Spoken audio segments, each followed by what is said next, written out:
Systems rarely fail gradually.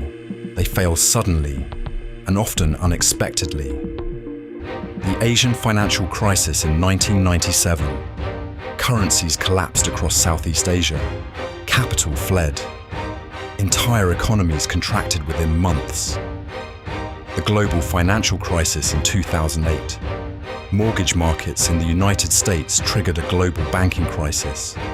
Lehman Brothers collapsed. Interbank lending froze. Confidence evaporated. The Eurozone crisis. Sovereign debt concerns spread across southern Europe. Markets began to question the viability of entire economies. In each case, the system did not simply weaken, it broke.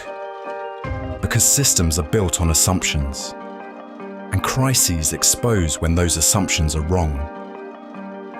When a system fails, it is not just markets that collapse. It is trust.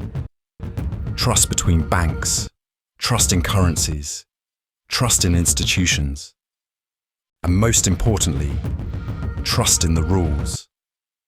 Because rules only work if participants believe they will hold. The moment that belief disappears, the system begins to unravel. Liquidity dries up. Risk becomes impossible to price, and decisions become defensive rather than rational. This is why crises spread so quickly, not because of data, but because of behavior. When systems fail, the visible structure of power reappears. Governments, central banks, institutions. But not all actors have equal influence.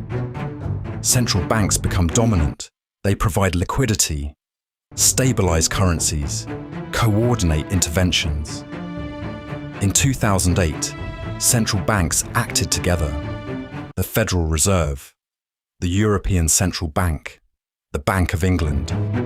Swap lines were established. Interest rates were cut. Quantitative easing was introduced.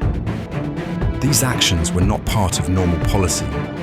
They were emergency measures designed to restore the system. And in doing so, they revealed something critical.